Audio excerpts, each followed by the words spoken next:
saudara, mari kita buka hati kita. Biarlah segala kekhawatiran, kecemasan kita taruh di kirbat Tuhan. Malam hari ini sebelum mendengarkan firman Tuhan, kita mau nyanyikan satu pujian yang baru. Kupikirkan semua itu. Kita nyanyikan pujian ini. Ketika ku khawatir, kalut di hatiku,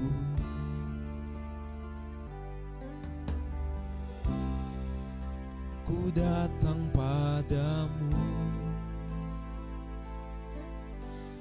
nyatakan doa dan ucapan syukur. Damai sejahtera yang melampaui segala akal akan memelihara hati dan pikiranku dalam Kristus Yesus. Semua yang benar, semua yang mulia, semua yang adil dan suci, semua yang manis, yang sedap didengar, semua kebajikan yang patut dipuji, kupikirkan semua itu. Terima kasih Tuhan. Kami nyatakan kekhawatiran kami kepadamu Tuhan. Ketika ku khawatir, kalut di hatiku,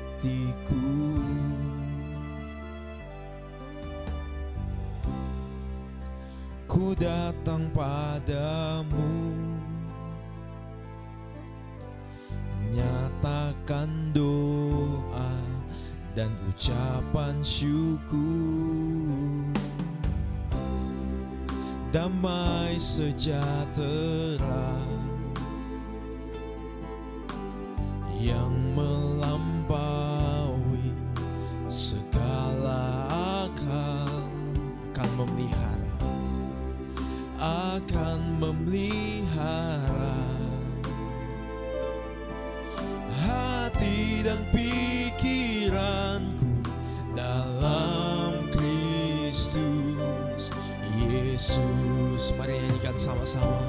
Semua yang benar, semua yang mulia, semua yang adil dan suci, semua yang manis, semua yang manis, yang sedap didengar, semua kebajikan yang patut dipuji, kupikirkan semua itu. Mari angkat tanganmu saudara, kita nyatakan dengan iman kita, semua yang benar, semua yang benar, semua yang mulia, semua yang adil dan suci, semua yang manis, semua yang manis, yang sedap didengar, semua kebajikan yang patut dipuji, kupikirkan semua itu.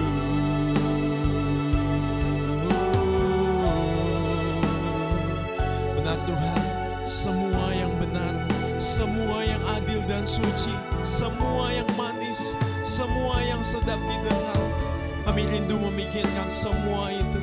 Oh, haleluya.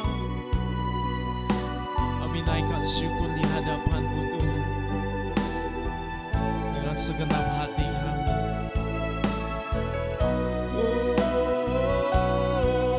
Semua yang benar, semua yang mulia, semua yang adil dan suci, semua yang manis, semua yang manis, yang sedap didengar, semua kebajikan yang patut dipuji. Ku pikirkan semua itu, ku pikirkan semua itu, ku pikirkan semua itu. Yang setuju dan mau taat firman Tuhan, mari kita berikan tepuk tangan bagi nama Tuhan kita. Haleluya. Terpujilah namamu Tuhan kekal selamanya. Benar Tuhan, sesuai pujian ini kami mau taat firman-Mu. Kami mau memikirkan semua itu Tuhan. Semua yang benar, semua yang adil dan suci, semua yang sedap didengar. Kami mau pikirkan semua itu. Tuhan, Engkau yang menolong setiap kami, khususnya hamba-Mu ini Bapa yang akan menyampaikan firman-Mu. Biarlah apapun yang keluar dari mulut lidah hamba-Mu hanya sesuai dengan kehendak-Mu saja. Berfirmanlah Tuhan bagi kami. Koreksi apabila ada yang di hati kami yang salah. Apabila masih ada dosa dan kesalahan di hati kami mohon ampun di hadapan-Mu. Dan kami percaya dengan iman bahwa Engkau Tuhan telah menebus kami dan kami telah dimenangkan. Terima kasih banyak Bapa, malam hari ini kami mau mendengar firman-Mu.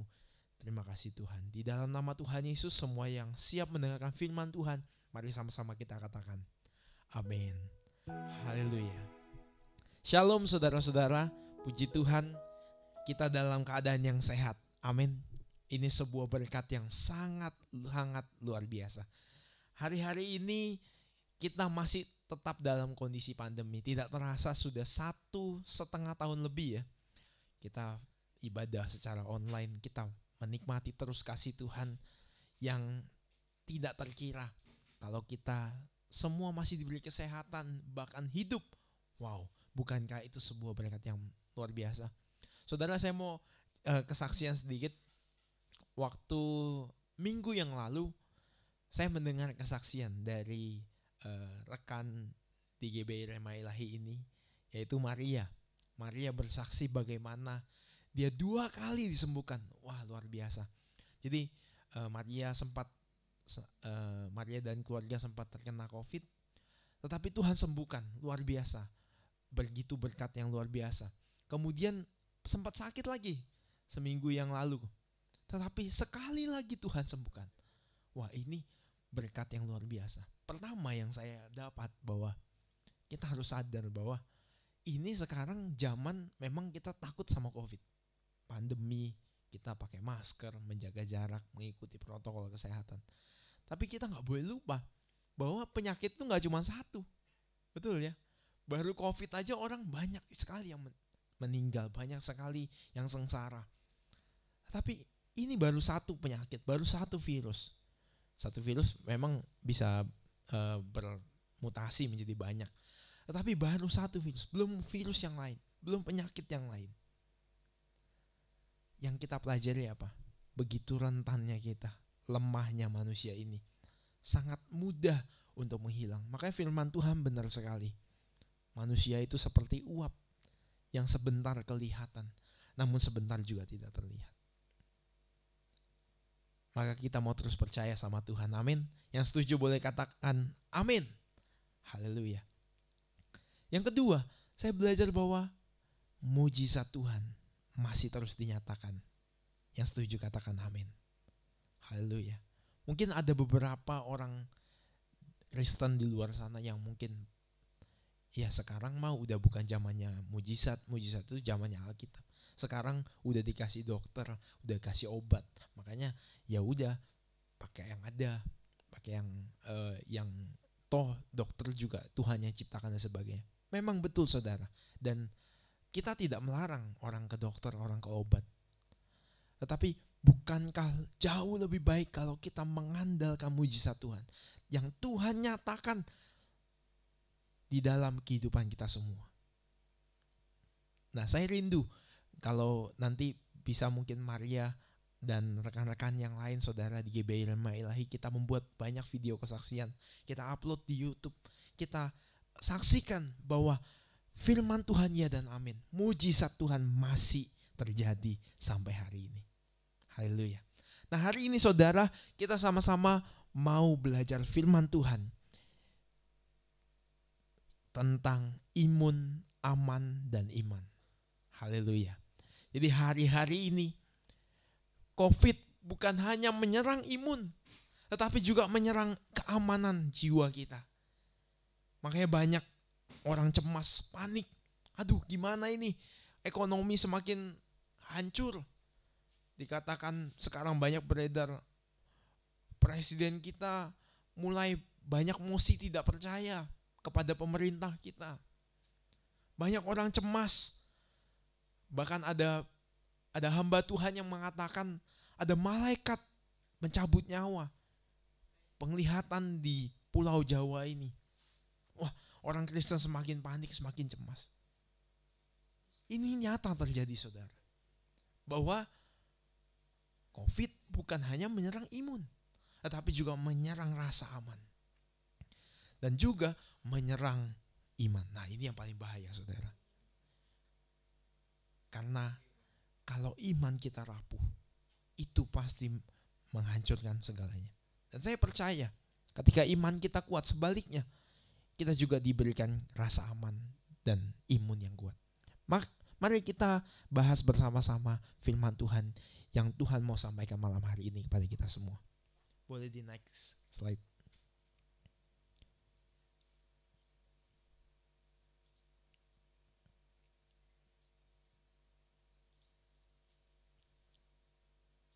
Boleh di next. Iya. Kita mau sama-sama lihat bahwa yang terjadi, saudara, di dalam kondisi saat-saat ini, inilah yang disebut dengan krisis. Di dalamnya ada krisis kesehatan. Sekarang kesehatan itu mahal sekali. Minggu yang lalu juga dalam Komsel Remaja Ko Yosua sempat cerita, dan itu terjadi benar-benar. Bahwa sekarang itu orang rela ngabisin uang berapapun harganya. Demi apa? Demi sembuh, demi sehat. Sekarang harga obat, itu ada yang obat namanya apa? Gamaras. Itu tadinya harganya 7 juta saja. Tapi sekarang ini karena mungkin banyak ya yang butuh, jadi demand-nya naik, harganya naik. Orang rela bayar sampai puluhan juta ya. Demi apa? Sekali lagi demi kesehatan. Makanya inilah sedang terjadi krisis. Tetapi sekali lagi perlu diingat bahwa ternyata COVID ini tidak hanya menyerang kesehatan. Tetapi di sini juga terjadi krisis apa? Di situ saudara bisa lihat yang ada di layar. Ternyata sekarang juga terjadi krisis ekonomi. Lewat PPKM, darurat, terpaksa semua kegiatan harus dihentikan. Mall kembali ditutup. Banyak pedagang-pedagang yang akhirnya protes dan sebagainya. Jalan-jalan disekat. Semakin sulit. Dan ini semua terjadi, saya percaya ada kuasa gelap juga yang bekerja saat ini, yang perlu kita sama-sama hadapi. Tadi krisis kesehatan, kemudian yang kedua krisis ekonomi. Yang juga terjadi adalah krisis kasih sayang. Sekarang banyak sekali saudara mulai jenuh di rumah. Akhirnya sekarang masing-masing sibuk dengan dunia media sosial. Memang tuntutan juga terjadi, harus bekerja lewat online dan sebagainya dan sebagainya. Walaupun tetap di rumah, tetapi saya melihat sekarang banyak juga keluarga yang mulai berantakan. Ada beberapa teman saya yang mengalami masalah di rumahnya sejak pandemi COVID ini. Efek dari ekonomi, efek dari mungkin banyak di rumah, banyak ketemu jadi banyak berantem. ini terjadi, saudara. Apalagi banyak lagi krisis pendidikan, krisis sosial, krisis agama dan sebagainya. Bahkan krisis moral. Nah selanjutnya, makanya kita melihat selanjutnya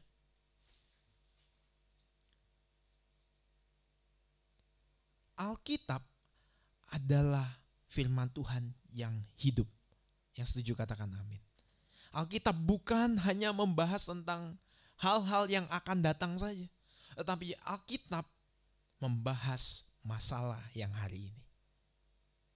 Dan Tuhan setia. Tuhan itu luar biasa, saudara. Tuhan peduli bahkan sampai masalah kita yang sekecil apapun. Bahkan sampai masalah perasaan. Tuhan peduli. Bahkan jauh lebih luar biasa lagi. Ada satu lagu pujian yang cukup baru ya. Boleh kita nyanyikan mungkin?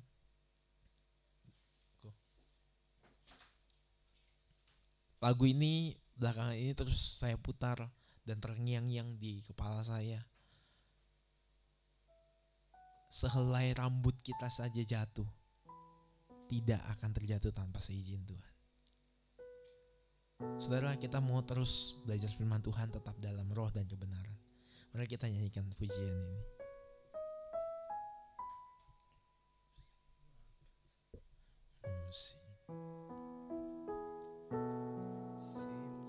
Akan selalu berganti, kasih Tuhan tetap abadi, tak akan berubah sampai selamanya. Ku tetap percaya, yakin Tuhan menyertai. Ku yakin Tuhan melindungi, yakin Tuhan melindungi.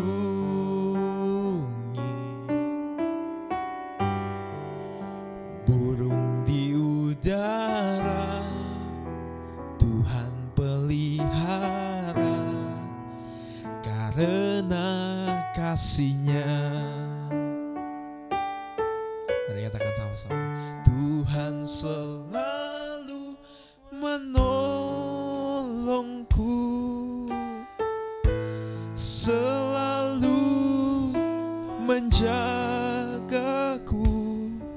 Oh benar Tuhan. Sehelai di rambutku tak akan terjatuh tanpa seizin-Mu.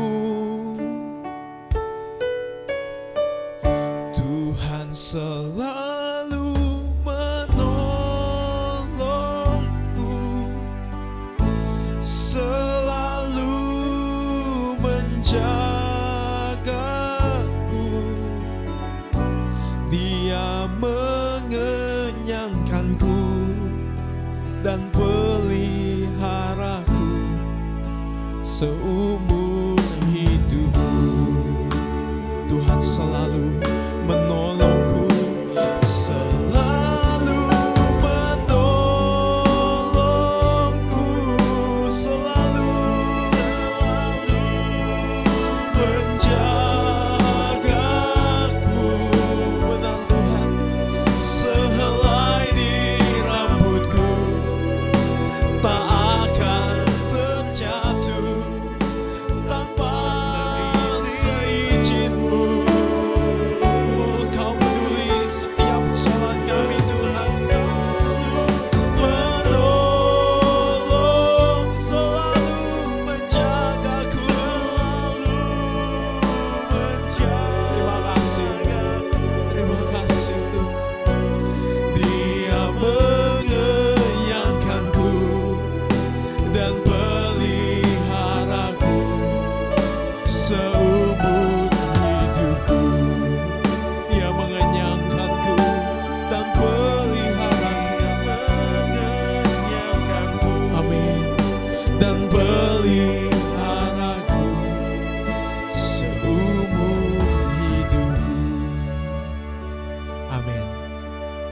Benar Tuhan, terima kasih. Lihat saudara, bahkan sehelai rambut kita jatuh pun tidak akan terjadi tanpa seizin Tuhan. Betapa Tuhan peduli dan mengasihi saudara dan saya. Hari ini kalau mungkin engkau merasa gak ada yang peduli masalah saya, waduh, kayaknya masalah saya sepele deh.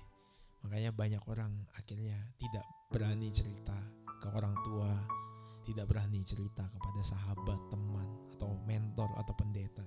Karena merasa masalahnya mungkin gak sepele, takut dianggap, masalah gitu aja. Seberapa banyak di antara kita yang merasa seperti itu? Hari ini saya mau berkata, Tuhan mengasihi saudara. Tuhan peduli akan masalah kita. Jadi tidak ada satupun masalah yang remeh di hadapan Tuhan. Semua Tuhan mau selesaikan. Yang setuju katakan amin. Hari ini mari kita mendengar apa isi hati Tuhan tentang saudara dan saya.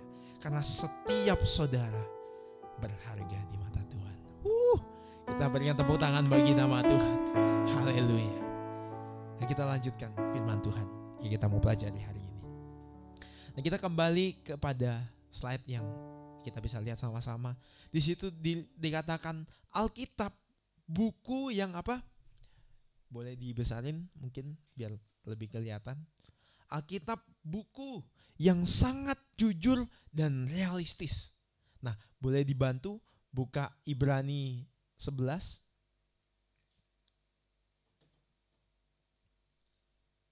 Kita baca beberapa ayat di situ secara cepat saja, nggak apa-apa. Kita lihat di dalam Ibrani 11.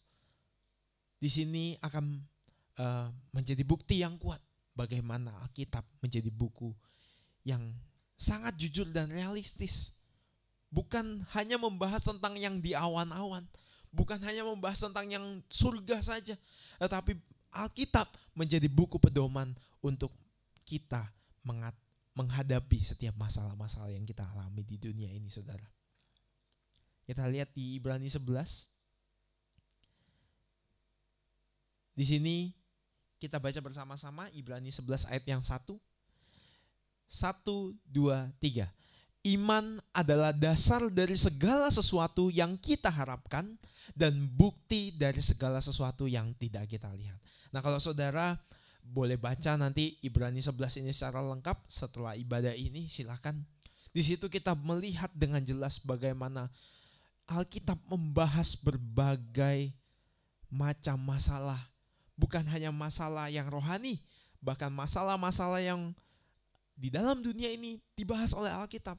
Dan bagaimana cara menghadapinya dengan iman dibahas di dalam sana. Jadi iman adalah dasar dari segala sesuatu. Nah, segala sesuatu ini artinya semua dibahas dengan lengkap, dengan jujur dan realistis. Nanti juga mungkin karena cukup panjang ya ayatnya, boleh dibaca masing-masing. Ada Yohanes 10 ayat 10 boleh dicatat saudara, Roma 17 ayat 15, 22, 2 Korintus 13 ayat 18 sampai 33. Semua ayat itu akan menunjukkan bagaimana Alkitab sangat berfungsi dan berguna untuk kehidupan kita. Boleh kita lihat lanjutnya. Nah, begitu juga karena Alkitab dan karena Tuhan peduli, maka firman Tuhan ditulis juga untuk masalah yang mungkin banyak dianggap orang sepele. Apa itu saudara? Mungkin waktu yang lalu kita sudah pernah bahas di dalam salah satu sesi khotbah. Rasa galau, rasa cemas, rasa khawatir, rasa takut. Mungkin bagi orang-orang yang dewasa sudah jadi kebiasaan kalau ya ada perasaan-perasaan itu harus disembunyikan untuk lebih profesional gitu ya. Apalagi di dunia kerja. Wah, gak boleh itu yang namanya takut. Di dalam dunia kerja harus berani. Kalau gak berani diinjek-injek orang gitu ya. Tetapi bagi Tuhan setiap perasaan kita itu berharga di mata Tuhan. Maka Tuhan menyediakan solusi yang luar biasa. Nah, kita lihat saudara, di tengah masa krisis saat ini, Tadi kita sudah melihat banyak krisis yang terjadi. Dan kita sadar hal itu. Bahkan kita di dalamnya. Dan kita sedang mengalaminya. Banyak orang yang jiwanya letih lesu dan berbeban berat. Manusia itu terdiri dari 3 hal.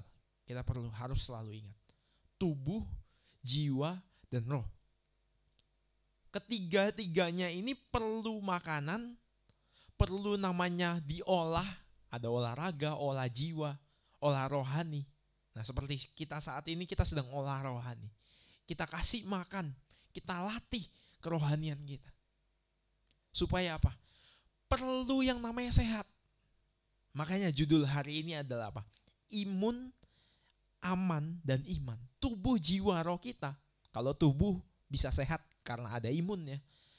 Jiwa kita bisa sehat kalau ada apa? Rasa aman. Dan kerohanian kita bisa sehat karena apa? Iman. Nah, kita lihat selanjutnya. Kenyataan di mana banyak orang jiwanya letih lesu dan berbeban berat. Jadi masalahnya sekarang sekali lagi bukan hanya orang kurang sehat, tetapi juga jiwanya yang mulai kurang sehat. Banyak sekarang yang letih lesu, udah rasanya enek, capek sama keadaan saat ini. Rasanya ngerasa ngapa-ngapain aja jenuh gitu ya. Terutama nih mungkin anak-anak muda saat ini. Aduh, bosen kuliah online, sekolah online. Lihat depan laptop terus. Gak ketemu teman, gak bisa bercanda, gak bisa interaksi secara nyata. Jenuh gitu. Ini yang terjadi.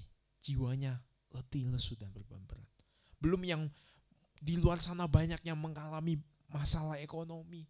Yang mulai capek sama keadaan saat ini. Banyaknya peraturan yang akhirnya banyak orang di luar sana yang susah cari nafkah. Kita lihat ini terjadi. Nah, kita lihat selanjutnya. Apa kata firman Tuhan tentang hal ini? Bagaimana firman Tuhan mau menuntun kita untuk menyembuhkan atau memberikan kesehatan bagi tubuh, jiwa, dan roh kita. Boleh selanjutnya.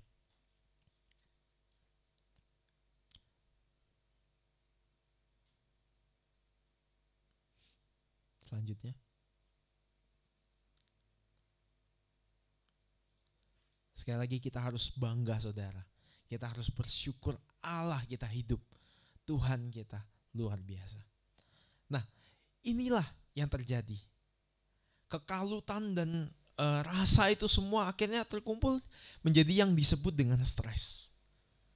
Gak jarang orang akhirnya ngerasa, aduh saya stres nih. Keadaan begini terus gak berubah-berubah. Kok di luar negeri udah bisa nonton bola gak pakai masker. Di luar negeri udah pada rame-rame buang masker, dibakar semua. Tapi kok Indonesia masih gini-gini aja. Wah, kalut rasanya. Tetapi disinilah terjadi yang namanya stres. Dan kalau ini dibiarkan saudara, bisa berujung namanya depresi. Wah, kalau udah sampai depresi, itu yang sudah lebih berat saudara. Makanya dari hal yang kecil harus kita tangani. Kalau udah mulai ada rasa khawatir, rasa cemas, itu harus segera diatasi. Supaya jangan berlarut-larut menjadi stres, menjadi depresi, dan itu jadi celah untuk iblis merusak hidup kita. Nah, stres ini sebenarnya bisa jadi 2 hal yang baik. Karena stres disebabkan karena adanya masalah, tentu ya. Gak mungkin orang gak ada masalah apa-apa tiba-tiba stres. Biasanya cenderungnya karena ada masalah, apalagi masalahnya bertubi-tubi ya. Ini belum selesai, datang lagi masalah yang lain. Belum selesai, nambah lagi, ketumpuk-ketumpuk. Akhirnya jadi stres. Tetapi saudara, ternyata stres itu bisa jadi 2 hal. Bisa jadi positif, bisa jadi negatif. Jadi ternyata gak negatif saja, tapi bisa jadi positif. Nah, nanti kita akan bahas di bagian berikutnya. Kita lihat dulu slide berikutnya. Nah, saya mau kasih gambaran. Alkitab firman Tuhan menyatakan dengan jelas bagaimana bahayanya kalau kita tidak mengatasi rasa cemas. Kalau kita berlarut-larut dalam perasaan khawatir, ketidakamanan jiwa kita. Jadi hari ini kita akan lebih fokus kepada itu. Kesehatan jiwa kita. Supaya apa? Imun kita juga tetap kuat. Dan kita juga tetap beriman di dalam Tuhan. Nah, kita lihat di dalam 1 Raja-Raja 19 ayat 1 sampai yang ke-8. Ini kisah yang dihadapi oleh Nabi Elia. Nah, kita akan baca terlebih dahulu. Kita baca bersama-sama saudara. 1 Raja-Raja 19 ayat yang pertama. 1, 2, 3. Ketika Ahab memberitahukan kepada Isabel segala yang dilakukan Elia dan perihal Elia membunuh semua nabi itu dengan pedang. Ayat kedua, next. Bukan, next lagi. Ya. Maka Isabel menyuruh seorang suruhan mengatakan kepada Elia, beginilah kiranya para Allah menghukum aku, bahkan lebih daripada itu. Jika besok kira-kira pada waktu ini aku tidak membuat nyawamu sama seperti nyawa salah seorang dari mereka itu. Ayat ketiga, next lagi. Nah, kita lihat apa yang terjadi oleh Elia, yang dihadapi Elia. Dikatakan di situ apa? Maka takutlah ia, lalu bangkit dan pergi menyelamatkan nyawanya. Dan setelah itu sampai ke Beersheba yang termasuk wilayah Yehuda, ia meninggalkan bujangnya di sana. Nah, ini yang terjadi saudara. Kalau saudara baca di dalam 1 Raja-Raja yang sebelumnya di pasal 18, kita melihat di sana bagaimana Elia sedang berhadapan dengan 450 nabi Baal. Dan dia menang. Bahkan dieksekusi itu semua nabi Baal. Karena apa? Sangat besar imannya Elia. Elia ini bukan nabi ecek-ecek saudara. Kalau kita tahu, bahkan sampai di zaman Tuhan Yesus, ada satu peristiwa ketika Tuhan Yesus setelah mati di atas kayu salib, rohnya bertemu dengan rohnya Musa dan rohnya Elia. Nah, bukankah itu menandakan bahwa nabi ini bukan sembarangan? Kalau sampai dicatat di dalam Alkitab seperti itu, berarti ini nabi yang luar biasa, sampai bisa ketemu. Nabi Musa luar biasa, bisa ketemu dengan rohnya Tuhan Yesus. Berarti Nabi Elia juga luar biasa. Bukti lainnya lagi apa? Di dalam peristiwa menghadapi Nabi Baal itu, Elia sedang berhadapan membuktikan kuasa Tuhan siapa yang lebih berkuasa. Jadi saat itu Nabi Baal membuat mezbah, korban bakaran, dan nabi-nabi Baal itu yang banyak itu, mereka melakukan ritual-ritualnya, membaca mantra, tarian-tarian, ada kalau dibaca secara detail, ada mereka sampai menyakiti tubuhnya, memukul-mukul tubuhnya, menoreh-noreh pakai pisau dan sebagainya. Meminta Allahnya mereka untuk menurunkan api membakar mezbah itu. Tetapi nggak berhasil. Tetapi Elia, karena dikatakan di situ imannya sangat besar, dia berhasil menurunkan api langsung dari langit, disaksikan oleh Raja Ahab, orang-orang Israel, sama nabi-nabi Baal itu. Menurunkan api, membakar mezbah bakaran. Wow, itu bukankah sangat besar imannya? Firman Tuhan aja bilang kalau iman sebiji sesawi bisa memindahkan gunung. Ini bisa menurunkan api dari atas langit. Wah, imannya besar. Tetapi yang terjadi berikutnya di pasal selanjutnya, dikatakan di ayat ketiga ini apa? Maka takutlah ia. Nah, ini kenapa? Kenapa dia bisa terjadi, bisa takut? Bahkan kalau kita baca nanti, saudara boleh di next, kita baca di dalam 1 Raja-Raja 19 ayat berikutnya, ayat keempat. Kita lihat, tetapi ia sendiri masuk ke padang gurun sehari perjalanan jauhnya, lalu duduk di bawah sebuah pohon arar. Jadi dalam ketakutan dia kemudian ke padang gurun, melarikan diri, dia takut dibunuh oleh Isabel dan Ahab dan para pasukannya. Kemudian ia ingin mati. Nah, bayangkan saudara, baru aja dia berhasil melihat, dia merasakan sendiri, bahkan dia berdoa, Tuhan jawab, api turun dari langit. Tetapi berikutnya baru diancam saudara. Belum dibunuh. Nanti kita bahas ya. Baru diancam seperti itu. Dia sudah minta mati. Katanya begini, cukuplah itu. Sekarang ya Tuhan, ambil aja nyawaku. Sebab aku ini tidak lebih baik daripada nenek moyangku. Apa yang terjadi saudara? Padahal imannya besar. Padahal Tuhan beserta dengan dia. Tapi dia punya rasa takut. Nah, ternyata saudara, kalau kita lihat, baca baik-baik, boleh kembali ke ayat 1. Yang terjadi adalah seperti ini. Ini latar belakang ceritanya ya. Jadi kalau kita perhatikan bersama-sama, apa yang membuat dia mulai muncul rasa takut? Ternyata diawali dengan apa? Rasa kecewa. Nah, rasa kecewa ini ternyata jadi celahnya Elia. Kecewa karena apa? Jadi Elia sebenarnya berharap ketika berhasil mengalahkan nabi-nabi Baal itu, dia berharap Raja Ahab mau bertobat. Dia berharap rakyat Israel bertobat dan kembali kepada Tuhan. Dia mau semuanya sudah melihat secara langsung, sudah menyaksikan secara langsung, bahkan ikut membunuh Nabi Baal itu, memusnahkannya. Mau mereka semuanya bertobat, tapi ternyata kenyataannya tidak. Mungkin ada catatan di bagian lain kitab ini ada di 1 Tawarit, tapi nanti saudara boleh cek sendiri di rumah. Di dalam Alkitab ada ayat referensinya. Dikatakan di situ Ahab tidak bertobat. Dan di sini kita bisa lihat Ahab bukannya bertobat, malah memberitahukan kepada Isabel, istrinya yang jahat itu, untuk apa? Untuk ngadu lah istrinya. Istilahnya suaminya ngadu gitu. Wah, ini bahaya nih si Elia.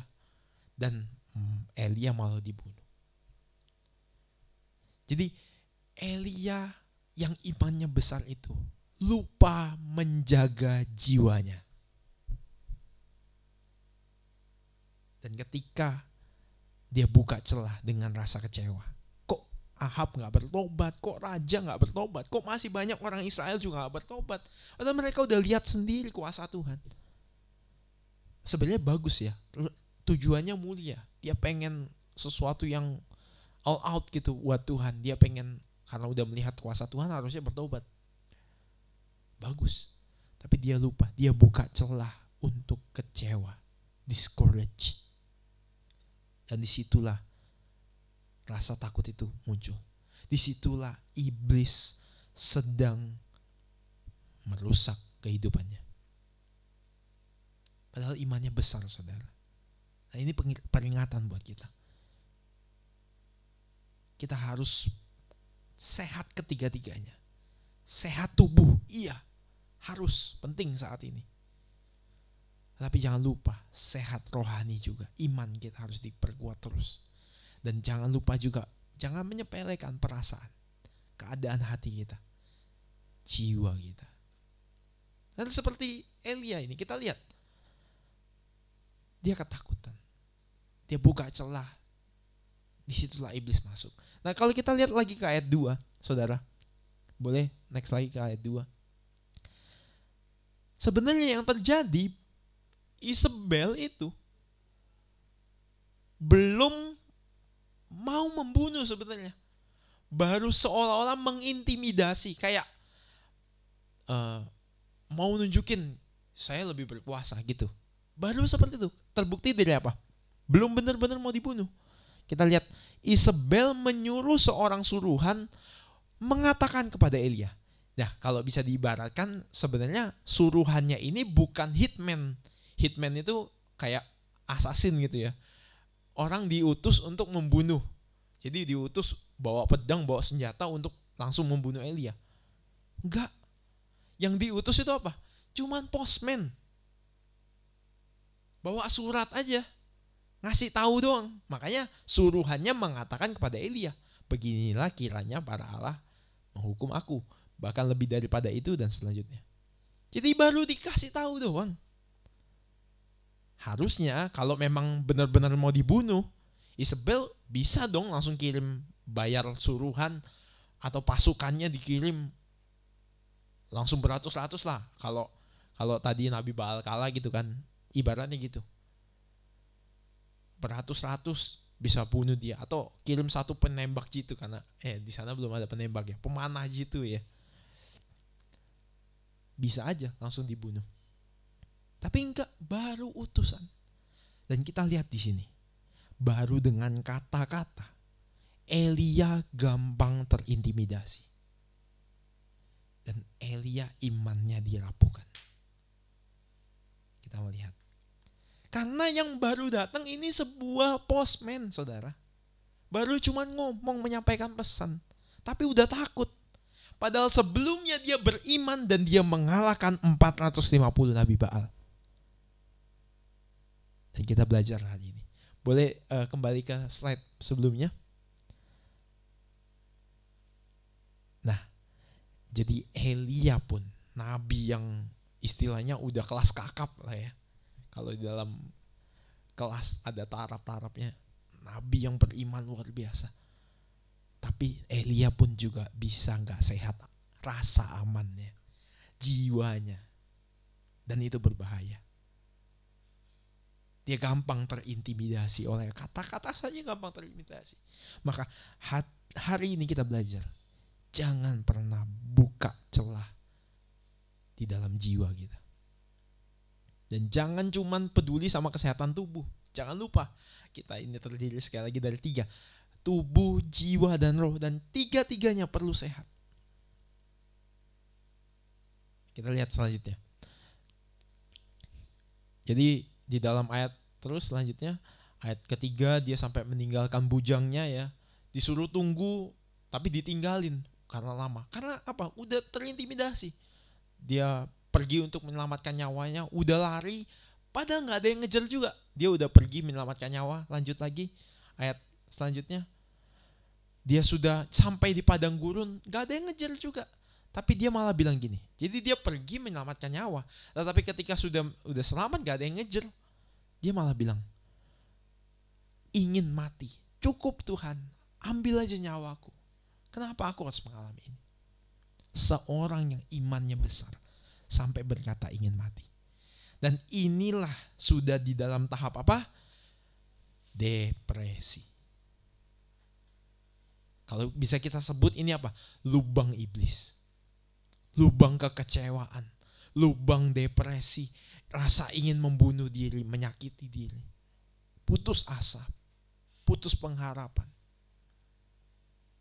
Dan ini bisa terjadi, saudara, kalau kita tidak memperhatikan kesehatan tubuh, jiwa, dan roh kita. Ketiganya sekali lagi harus sehat. Jadi apa yang harus kita lakukan? Apa sebenarnya pertama masalahnya dulu? Kita bedah satu-satu supaya kita mengerti kenapa bisa terjadi seperti ini dan supaya tidak terjadi dalam hidup kita. Boleh di next. Jadi yang sebenarnya terjadi adalah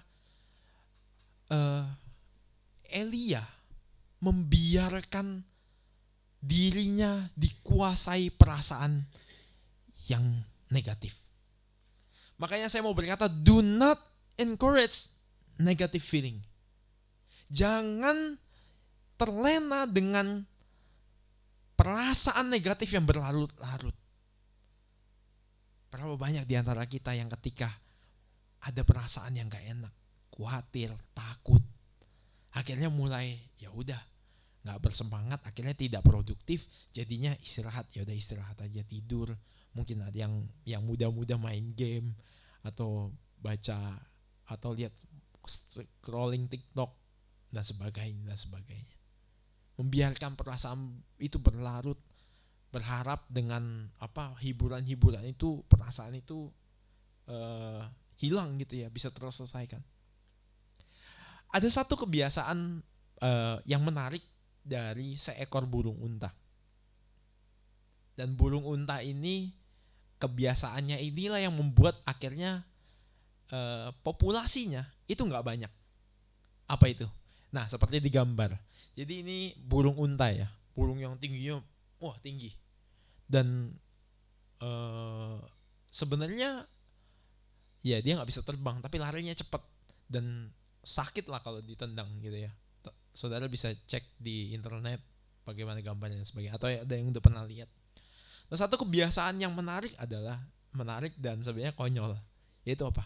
Ketika dia merasa takut, mungkin ada ada pemburunya, ada singa atau apa, dia benar-benar takut ya. Kalau masih takut biasa dia lari, dia bisa menghindar. Tapi dia ketika merasa sudah gak bisa, sudah takut banget, yang dia lakukan apa? Dia masukin kepalanya ke dalam tanah. Dan dia mikir bahwa saya sudah aman. Kepala saya udah di dalam tanah. Tapi dia lupa bahwa badannya segede itu tetap kelihatan sama pemangsanya. Makanya habis dia terekam lah sama macan itu, ya kan? Nah, hati-hati. Ketika kita berlarut-larut membiarkan perasaan takut, kecewa, khawatir, kita sebenarnya seperti burung unta yang konyol tadi. Kita merasa sudah aman. Kita merasa, oh ya saya udah main game, sudah hilang lah, bisa ngilangin perasaan galau, bisa ngerasain perasaan khawatir dan sebagainya. Oh saya baca-baca novel, baca webtoon, baca komik dan sebagainya, bisa menghilangkan perasaan sedih dan sebagainya. Hati-hati, salah saudara, kurang tepat. Karena ketika kita lari ke tempat yang salah, pelarian yang sementara, ya seperti unta tadi, kita hanya membiarkan perasaan itu, tidak menyelesaikannya, dan membuat kita diterkam iblis. Hati-hati saudara. Maka kita lanjutkan. Bagaimana sebenarnya mengatasi hal ini? Boleh selanjutnya? Kita lihat di dalam Amsal 4 ayat berapa itu? Boleh dibantu? Amsal 4 ayat 25. Firman Tuhan berkata apa? Jagalah hatimu dengan segala kewaspadaan, karena disitulah terpancar kehidupan. Jadi ternyata Elia lupa menjaga hatinya. Dia tidak menjaga hatinya dari kewaspadaan. Dia membuka celah dengan kecewa. Dan disitulah iblis menyerang. Nah saudara, sekarang tuh sebenarnya iblis yang lebih serem itu bukan iblis yang kelihatan. Kalau masih ada hantu-hantu, maaf seperti kuntilanak, pocong, itu tuh hantu atau setan yang kurang update. Karena sekarang orang gak takut sama itu. Dan itu tidak berbahaya. Ditengking juga hilang. Dan bahkan banyak yang kalau kita lihat sekarang bercandaan ada pocong, ada ini diajak selfie, diajak foto biar viral gitu ya. Itu tidak berbahaya. Makanya sekarang iblis juga update, hati-hati. Iblis juga update. Dia tahu cara yang lebih efektif untuk menghancurkan anak Tuhan. Dengan cara apa? Lewat dalam. Lewat yang gak kelihatan. Makanya kayak COVID ini juga ya saudara. Karena gak kelihatan ya, jadi kita gak tahu, bingung. Kalau misalkan kayak api, kita tahu kalau kita nyentuh api, ya bisa sakit. Makanya gak disentuh. Karena kelihatan, jelas. Tapi COVID kita gak tahu. Kita lagi dekat sama siapa, tiba-tiba ketularan. Kita gak bisa lihat. Dan itu lebih berbahaya makanya. Seperti iblis. Iblis sekarang tahu, udah update dia. Dia tahu bagaimana cara lebih efektif menghancurkan banyak anak Tuhan.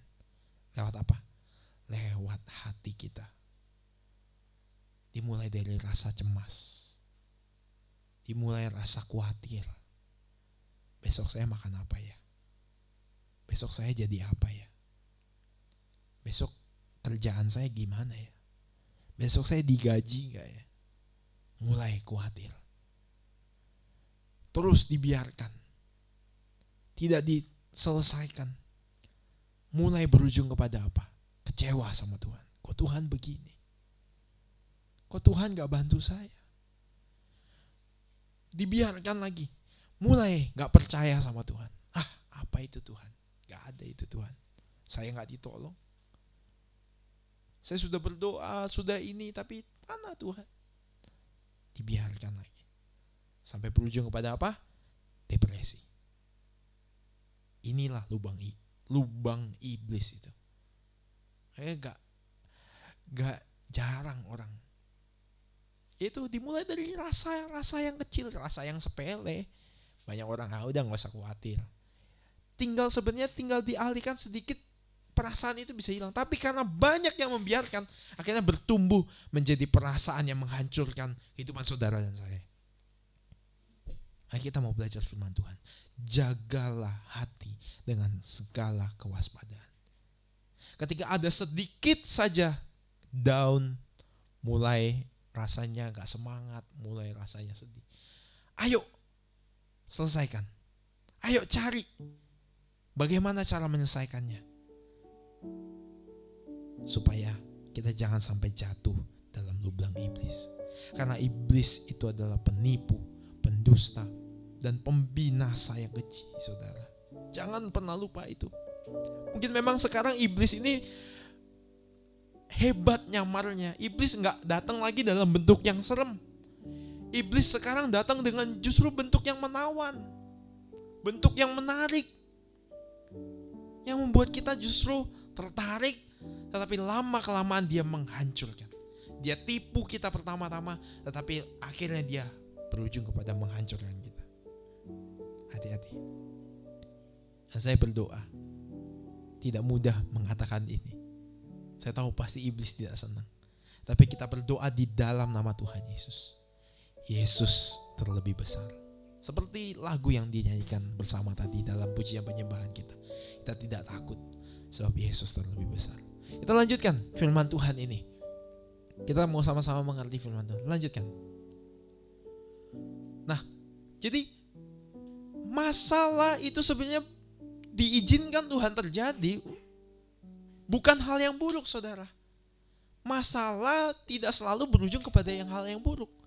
Tuhan izinkan masalah terjadi supaya kita bertumbuh dewasa. Yang setuju katakan amin. Tuhan izinkan kita melewati masalah supaya kita bisa belajar menjadi dewasa dan bisa menjadi berkat buat orang lain, bisa menolong orang lain. Jadi makanya kadang Tuhan gak tolong kita. Supaya apa? Supaya kita belajar untuk menyelesaikannya. Dan kita bisa menolong yang lain. Itu terjadi, saudara. Makanya kenapa orang bisa stres? Itu ini ada teorinya. Ada yang namanya eustress dan distress. Jadi kalau yang negatif itu distress, yang membuat kerusakan, yang mungkin bikin perasaan cemas dan sebagainya, stres sampai pusing kepalanya. Kalau mungkin orang stres bisa sampai rontok rambutnya, itu distress. Tetapi ada juga yang namanya eustress. Ini stres yang positif. Ketika stres, jadi semakin semangat untuk kerjain. Misalkan kerjain tugas, mengerjakan pekerjaan. Karena stres ada tekanan, jadi lebih produktif. Nah, ini eustress. Jadi bisa jadi dua hal ini tergantung siapa? Tergantung kita sendiri. Makanya di dalam hidup kita yang terjadi di luar yang mempengaruhi kita itu hanya 10%, saudara. Sisanya 90%-nya itu tergantung siapa? Tergantung bagaimana kita merespon. Maka firman Tuhan mau menjadi buku pedoman kita untuk bagaimana meresponi setiap masalah. Sehingga yang 10% tadi tidak mempengaruhi 100% kehidupan kita. Sehingga masalah yang 10% tadi tidak merusak hidup yang ada 90% di dalam kendali kita. Amin. Nah, yuk kita mau belajar. Di next lagi. Nah, dampak stres yang dapat terlihat, kita lihat di dalam tubuh. Seperti tadi, kalau orang udah stres tetapi gak bisa direspon dengan baik, akhirnya gak jarang orang yang karena stres akhirnya darah tinggi sampai stroke. Nah, ini yang ekstrim. Karena stres hormon-hormon di dalam tubuhnya bereaksi, serangan jantung dan sebagainya. Ini bahaya dan dapat terlihat. Kemudian stres juga berdampak pada mental, seperti Nabi Elia tadi. Tadinya dia berani ngelawan 450 orang, tetapi didatengin satu postman, tukang pos, ngasih surat atau ngomong langsung, udah ciut, langsung minta mati sama Tuhan. Karena apa? Karena stres. Dan juga bisa menyerang apa? Spiritual. Bisa menyerang imannya. Tadinya dia melawan 450, dia punya iman. Tuhan pasti menolong, Tuhan pasti beserta.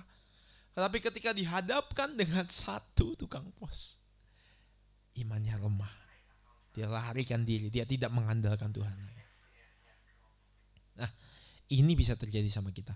Makanya ayo sadari apa yang membuat hati kita lemah. Dan kita jaga hati kita dengan segala kewaspadaan. Boleh di next lagi? Nah, ini ayat selanjutnya, ayat 6-8, kita melihat bagaimana Elia mengatasinya. Bagaimana Elia keluar dari dari perasaan negatifnya ini. Bagaimana Elia mulai menyembuhkan rasa amannya. Sehingga dia bisa keluar dari lubang iblis tadi yang mau mengancam, merenggut nyawanya, menghancurkan dia. Kita lihat, kita baca bersama-sama 1 Raja-Raja 19 ayat yang ke-6. 1, 2, 3.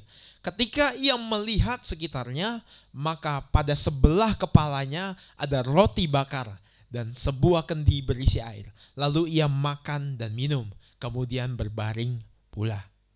Kita lihat ya. Kemudian berikutnya ayat yang ke-7, boleh di next. Tetapi malaikat Tuhan datang untuk kedua kalinya dan menyentuh dia serta berkata, bangunlah, makanlah, sebab kalau tidak perjalananmu nanti terlalu jauh bagimu. Nah, kita lihat di sini dulu. Yang pertama menginisiatif untuk menarik Elia keluar dari lubang kebinasaan, lubang keputusasaan, di mana dia udah gak ada harapan hidup, dia minta mati aja sama Tuhan. Dia minta Tuhan cabut nyawanya. Siapa? Tuhan sendiri. Wah, luar biasa. Manusia yang bikin salah, manusia yang bikin salah, bikin kejahatan, bikin dosa. Tetapi Tuhan yang datang menebus. Tuhan yang mengampuninya. Tuhan yang menariknya dari lubang kebinasaan. Kita berikan tepuk tangan buat nama Tuhan kita. Haleluya. Tuhan luar biasa. Boleh kembali ke ayat 6. Kita mau lihat sama-sama. Jadi apa yang harus dilakukan supaya Elia kembali? Kita bisa melihat di sini. Yang pertama apa? Ia makan dan minum. Nah, tetapi jangan lupa, ini jangan gagal fokus sama roti bakar. Jangan sampai saya lagi down. Karena kata Alkitab kalau lagi down seperti Elia harus makan roti bakar. Jangan ya. Tapi boleh sih, boleh. Ya, boleh tetap makan roti bakar. Tetapi jauh lebih penting dari itu yang sebenarnya firman Tuhan ingin katakan adalah apa? Kasih makan jiwamu. Kasih makan rohani kita. Kasih makan bukan hanya tubuh, tetapi juga jiwa dan rohani kita. Amin, saudara. Karena sekarang Elia sedang mengalami kering jiwanya, kering rohaninya, imannya juga sudah rapuh kan, karena tadi yang dia butuh bukan hanya makanan untuk tubuhnya, tetapi juga makanan firman Tuhan, makanan untuk kerohaniannya, makanan juga untuk jiwanya. Maka kita belajar dari firman Tuhan hari ini.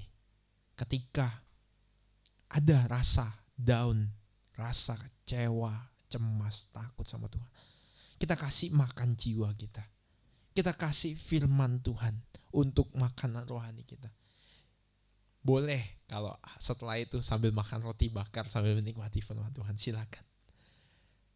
Artinya apa? Kalau tubuh saja perlu makan gitu ya. Kan apalagi kalau stres itu kan yang makan tuh enak ya. Jadi lebih nafsu makan. Tapi ingat, jiwa kita juga perlu makan. Tubuh rohani kita juga perlu makan. Kemudian apa? Dia berbaring pula. Ayat selanjutnya boleh kembali lagi tadi ke ayat 7. Kita lihat lagi ayat 7.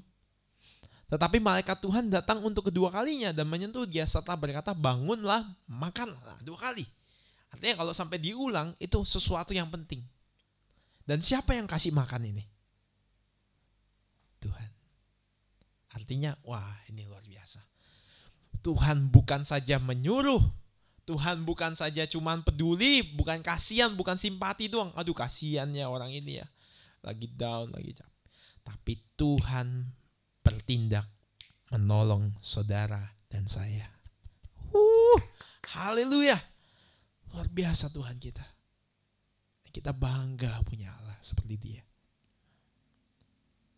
Saya percaya hari ini saudara, kalau pun kita gak bisa bekerja karena harus terpaksa, karena pandemi ini, PPKM dan sebagainya, Tuhan yang memelihara saudara dan saya tidak kelaparan.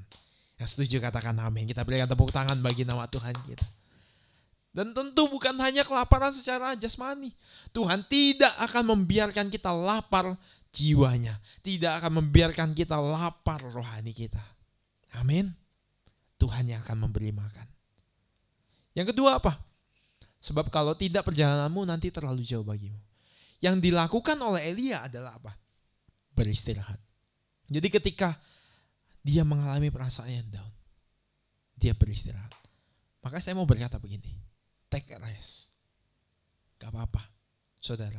Ketika mungkin hari-hari ini saudara merasa down, merasa lelah, merasa bukan hanya tubuh mungkin yang sakit, tetapi mungkin jiwamu juga sedang sakit. Mungkin yang anak-anak muda ini sekarang lagi mungkin diputusin pacarnya, atau galau karena gak bisa lihat gebetannya, atau apa, karena orang tua, pertengkaran di dalam keluarga dan sebagainya. Masalah apapun yang mungkin saya gak bisa sebutkan semuanya, tapi Tuhan yang tahu dan Tuhan peduli. Hari ini Tuhan mau berkata, take a rest, tenanglah, ambil istirahat, gak apa-apa. Ada pepatah bilang, mundur 1 langkah gak apa-apa, demi maju 2 langkah.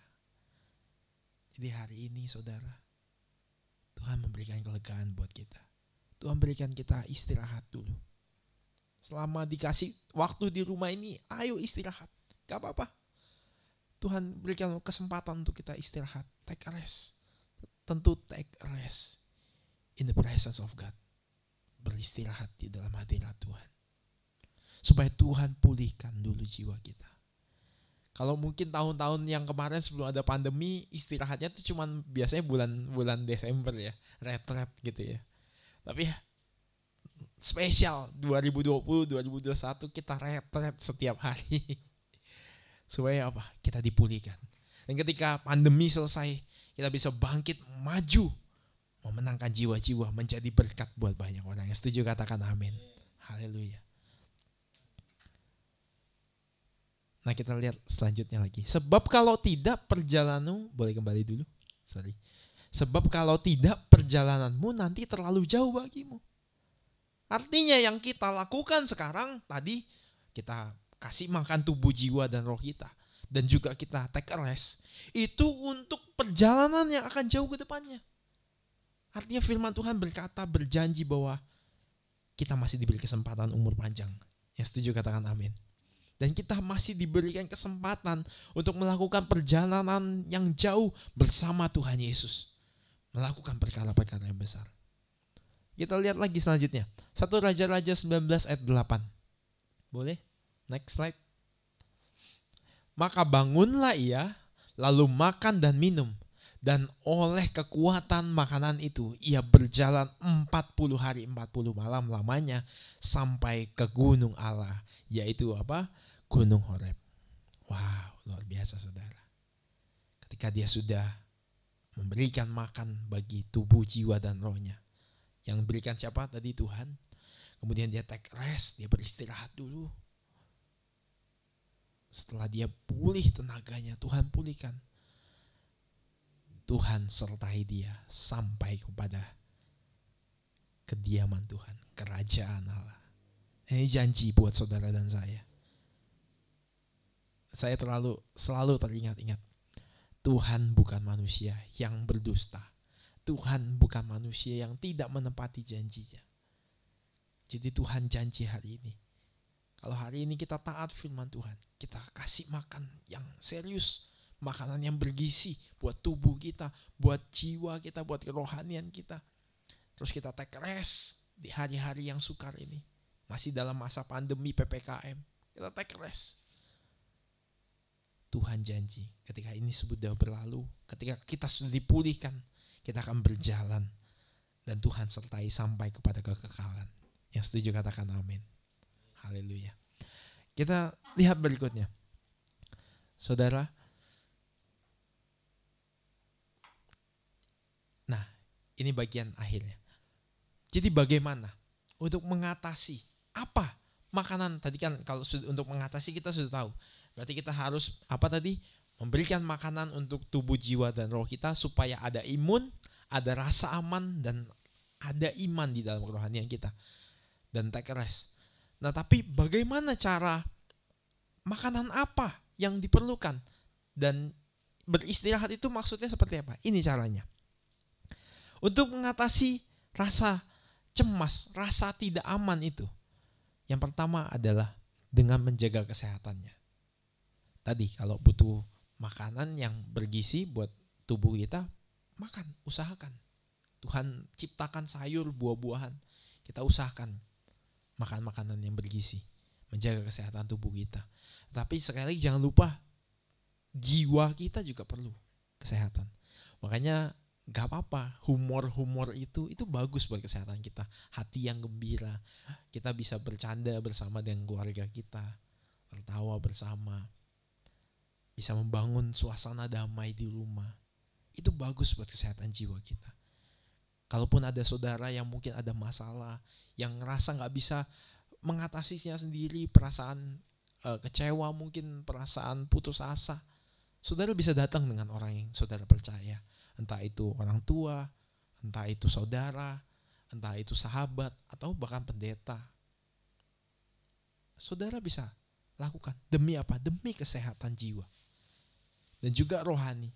Jangan berhenti untuk mengkonsumsi terus firman Tuhan.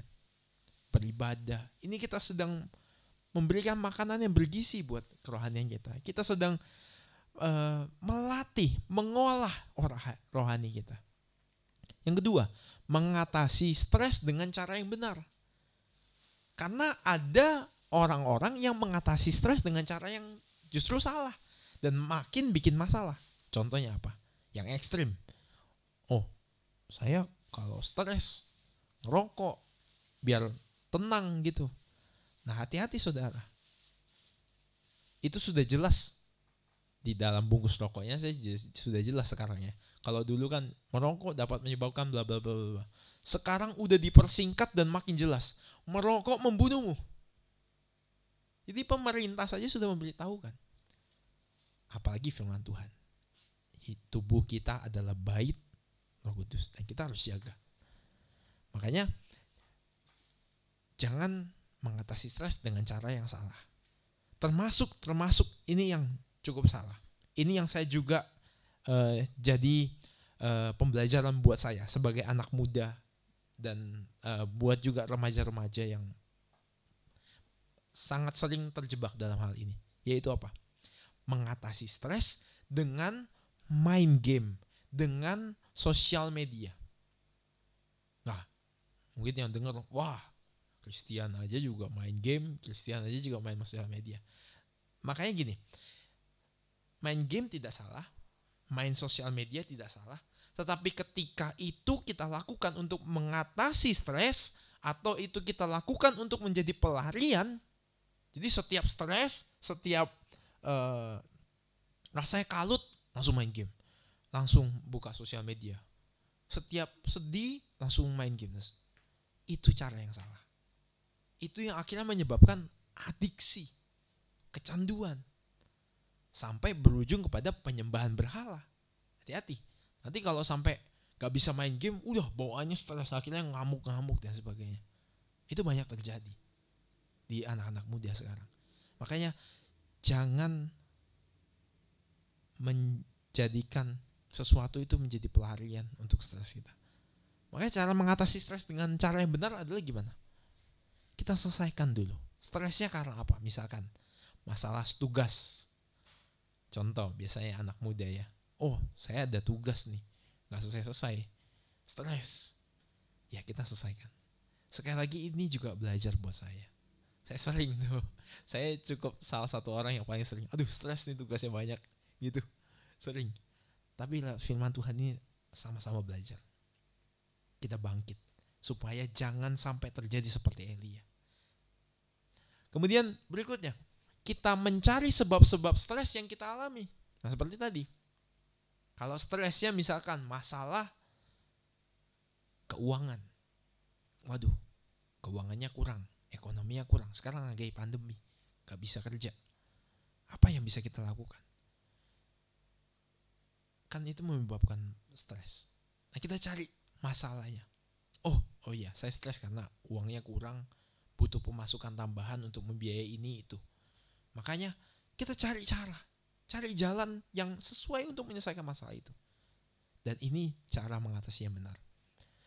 Yang keempat, kita evaluasi bagaimana sikap dan cara hidup kita. Introspeksi diri. Hati-hati, seringkali orang di luar itu bukan yang membuat kita stres. Lingkungan di sekitar kita bukan yang membuat kita stres. Kadang-kala kita sendiri yang bikin kita stres. Seberapa banyak di antara kita yang sebenarnya masalahnya kecil, tetapi overthinkingnya yang besar. Ini bahasa yang sekarang, overthinking. Apalagi khawatir berlebihan, cemas berlebihan. Karena masalahnya kecil, tapi stresnya yang besar karena diri kita sendiri. Saya pun mengalami. Saya pernah ada di titik itu. Firman Tuhan menolong untuk kita kembali. Jangan sampai kita stress over nothing. Gak ada masalah bahkan, tapi stres. Nah, kita harus evaluasi diri kita. Bagaimana sikap dan cara hidup kita untuk menghadapi masalah-masalah yang terjadi. Next, selanjutnya. Dan kita pahami bahwa stres itu bisa dari lingkungan, bisa peristiwa tertentu dalam kehidupan kita, mungkin terjadi karena mungkin kehilangan orang yang kita kasihi, ataupun peristiwa pandemi seperti ini dan sebagainya dari diri kita sendiri yang seperti yang tadi. Selanjutnya lagi. 2 slide terakhir. 1, cara mengatasi stres. Jadi cara mengatasi stres, kita ada yang namanya emotion dan problem coping. Nah ini ada, kita berbagi ya. Jadi ini firman Tuhan yang luar biasa. Kita bagikan lewat ilmu juga melengkapi. Sehingga kita bisa mengatasi rasa tidak aman dalam hidup kita. Sehingga kita tidak hanya sehat imun kita, tapi sehat juga jiwa kita. Karena ada rasa aman. Dan kita sehat juga kerohanian kita karena kita punya iman. Ada 2 cara mengatasi stres. Emotion dan problem. Jadi sebenarnya cara mengatasi stres banyak tadi ya. Ada yang orang stres, ya udah dia makan supaya tenang dulu, baru dia bisa agak tenang, bisa mengatasi stresnya. Nah, cara-cara itu yang banyak tadi dibagi menjadi 2 hal. Nah, yang pertama emotion coping, yang kedua problem coping. Nah, keduanya tidak ada yang lebih baik, tidak ada yang lebih buruk. Keduanya diperlukan bersama. Jadi sekali lagi gini, kadang emotion itu berfokus mengatasi rasanya dulu. Jadi misalkan gini, kalau misalkan orang khawatir, aduh saya khawatir nih, besok saya ujian, gimana nih? akhirnya stres. Nah, untuk mengatasi rasa khawatirnya ini, dia harus mengatasi rasanya dulu. Supaya nggak khawatir gimana? Mungkin kalau dia bisa tenang sedikit, kalau misalkan dia belajar. Nah, dia selesaikan rasanya dulu. Tapi kalau yang problem, dia fokus menyelesaikan masalahnya. Oh, saya stres karena saya gak punya kerja, makanya dia cari kerja. Emosinya dikesampingkan dulu, tapi dia fokus selesaiin masalahnya. Karena ketika masalahnya selesai, ya perasaannya juga hilang. Nah, keduanya dibutuhkan. Kadang kita perlu emosi yang dikendalikan, misalkan seperti orang yang kehilangan, orang yang berduka, misalkan kehilangan keluarga yang dicintai, meninggal dunia. Kan itu gak bisa diselesaikan masalahnya, gak bisa dihidupkan kembali orang yang sudah meninggal. Makanya yang diselesaikan emosinya. Dengan cara apa? Dia berusaha menerima keadaan yang ada. Dia bisa berusaha legowo, berusaha berbesar hati, kemudian juga mulai bersuka cita. Itu emotion coping. Jadi tidak salah, ada saat-saatnya digunakan. Dan yang lebih utama adalah sebenarnya problem coping di dalam saat yang tepat. Jadi begitu. Dan saya mau tutup firman Tuhan ini dengan satu ayat yang harus menjadi terus pegangan kita, yaitu apa? Matius selanjutnya, Matius 11 ayat 28. Marilah kepadaku semua orang yang letih lesu dan berbeban berat, aku akan memberikan kelegaan padamu. Amin, saudara. Jadi kita lihat ayat ini menjadi rangkuman firman Tuhan hari ini, sehingga kita bisa berusaha keluar dari perasaan down, berusaha keluar dari perasaan yang tidak aman itu, kecewa, khawatir. Makanya firman Tuhan bilang gini, marilah kepadaku. Jadi harus ada action dari kita juga, saudara. Kalau kita lagi down, jangan cuma diem, tapi ada actionnya. Tadi kita kasih makanan yang bergizi buat jasmani, rohani, dan jiwa kita. Kita kalau perlu istirahat, take action, istirahat. Dan kita datang kepada Tuhan. Karena Tuhan berkata, semua orang yang letih lesu dan berbeban berat akan diberikan kelegaan. Amin buat firman Tuhan. Saya berdoa hari ini firman Tuhan bisa menjadi jawaban bagi mungkin kebingungan kita. Bagaimana saya mengatasi rasa cemas, khawatir, takut hari-hari ini. Dan biarlah kita kembali kepada Tuhan karena Tuhan memberikan kelegaan bagi kita. Amin. Mari kita berdoa. Bapa di dalam surga, terima kasih Tuhan. Kami tahu Engkau peduli kepada setiap kami. Malam hari ini kami bersyukur Tuhan firman-Mu disampaikan. Bahwa kami harus menjaga kesehatan tubuh, jiwa, dan roh kami. Dan kami bersyukur kami punya Allah yang mengerti. Allah yang peduli kepada sekecil apapun masalah yang terjadi dalam hidup kami. Tuhan, hari ini hamba-Mu berdoa untuk anak-anak-Mu yang ada di rumah saat ini. Kepada anak-anak-Mu yang hari ini mengikuti ibadah online ini Tuhan. Hamba-Mu tidak tahu masalah apa yang masing-masing dihadapi oleh anak-anak-Mu Tuhan. Tapi hamba-Mu yakin dan percaya Engkau Allah yang mengerti dan peduli. Kita menyanyikan satu pujian ini. Allah mengerti, Allah peduli segala persoalan yang kita hadapi. Tak akan pernah dibiarkan bergumul sendiri, sebab Allah mengerti.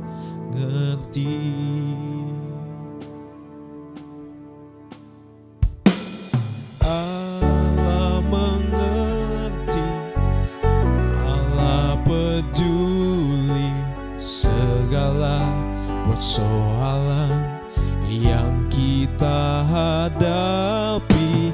Tak akan pernah dibiarkannya ku bergumul sendiri, sebab Allah mengerti. Mari angkat tanganmu saudara. Hari ini Tuhan mau pulihkan hati kita. Katakan, oh Allah mengerti, Allah peduli segala persoalan yang kita hadapi. Tak akan pernah dibiarkannya ku bergumul sendiri, sebab Allah mengerti. Mari dengan iman dan yakin percaya Tuhan mengasihi kita. Katakan, oh Allah mengerti, Allah peduli segala persoalan yang kita hadapi.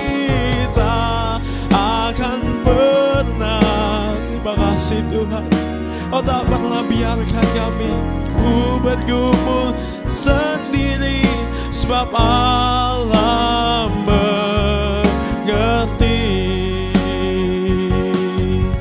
Dia tak biarkan ku sendiri, sebab Allah peduli.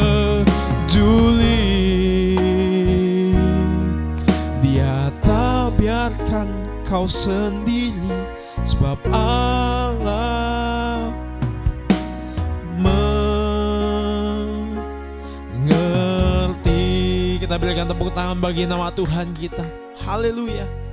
Saat ini saudara, mari angkat tangan.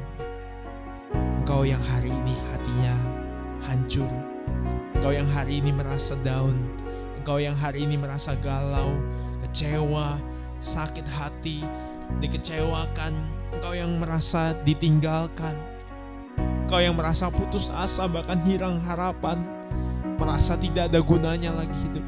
Hari ini Tuhan mau pulihkan.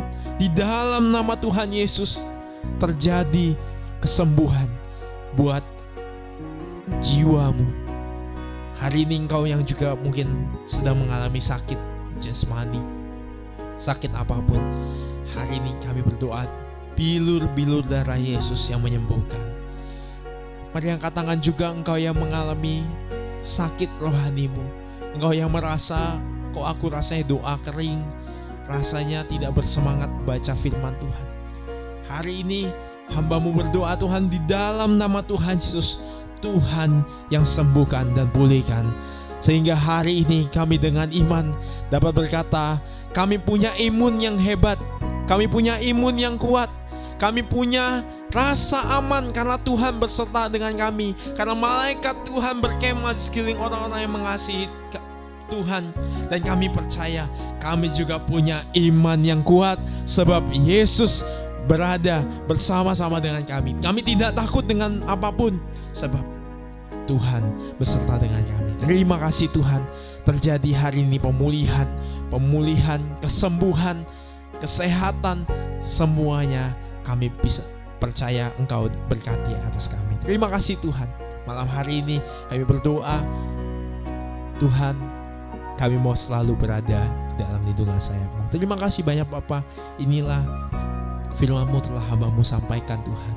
Biarlah Roh Kudus terus bekerja, menjamah setiap anak-anak-Mu Tuhan, dimanapun mereka berada saat ini. Tuhan yang selalu menyertai dan memberkati, sehingga firman-Mu terus boleh menjadi kekuatan. Di dalam nama Tuhan Yesus kami berdoa mengucap syukur. Haleluya. Amin. Tuhan Yesus memberkati kita semua. Kita punya iman, imun, dan keamanan. Tuhan Yesus beserta kita. Haleluya.